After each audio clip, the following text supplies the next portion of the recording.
So I'm going to tell you a story. I am going to tell you a story about two bank managers.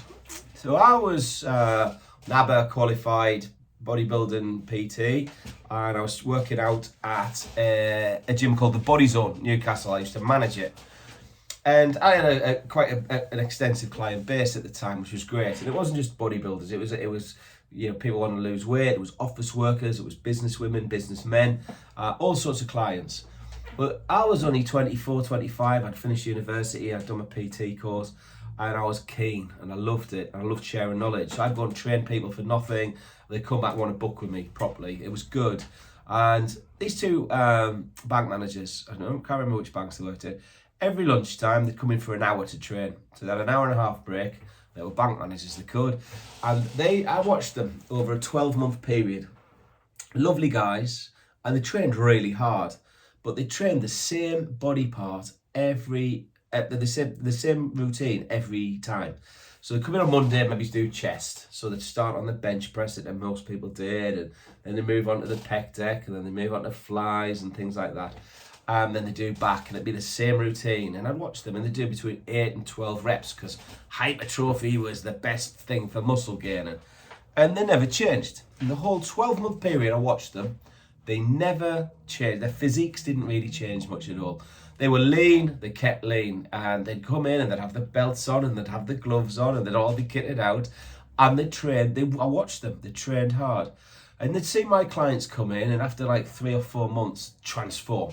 Different physiques, different outlook, different energy levels.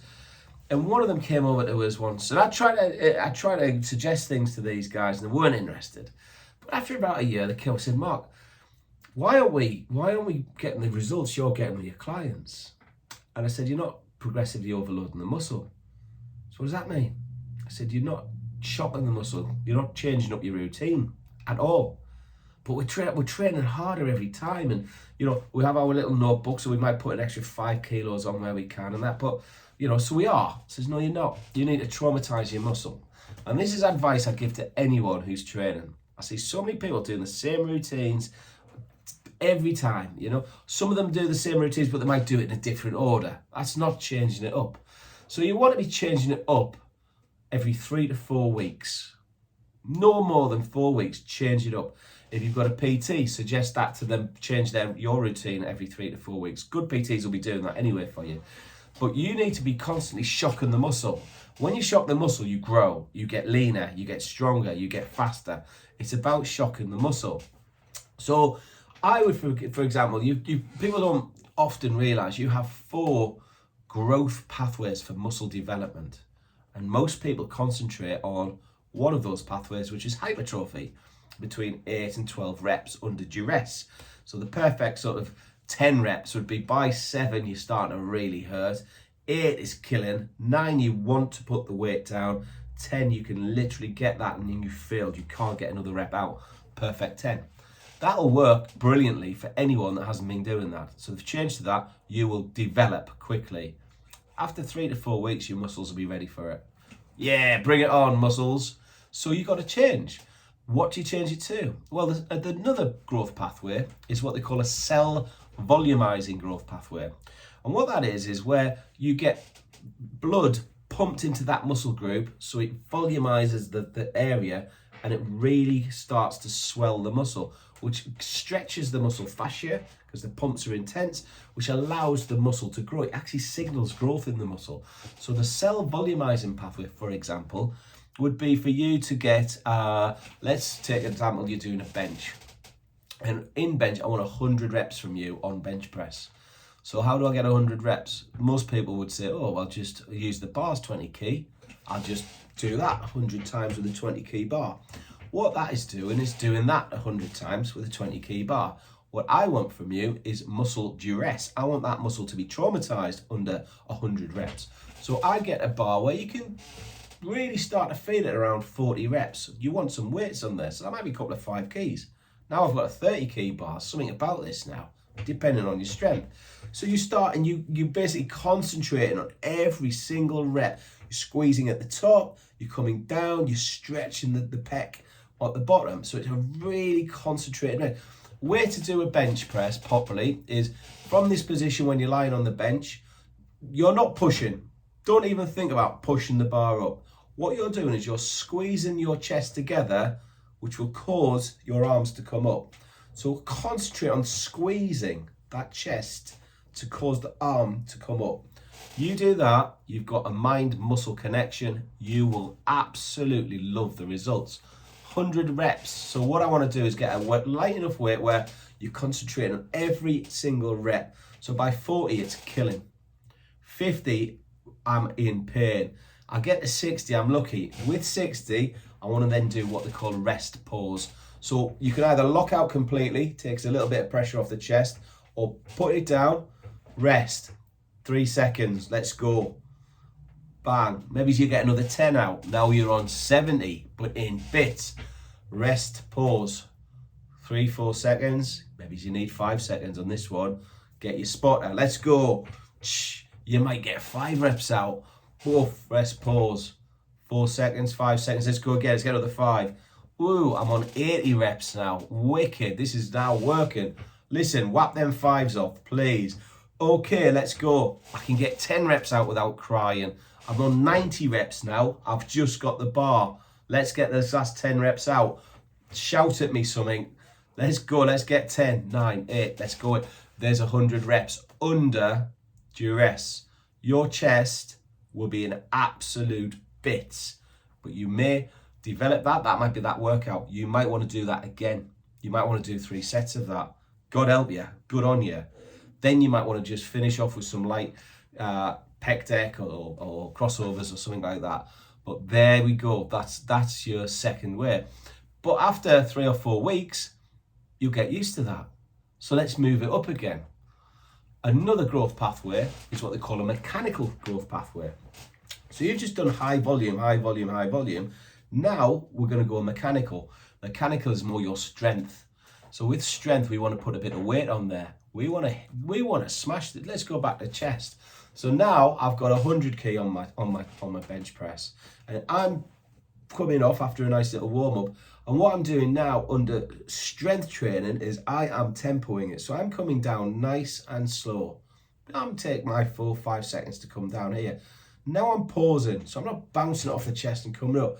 I'm pausing here for a second or two. 1, 10,000. There's your second. Now I'm driving it up.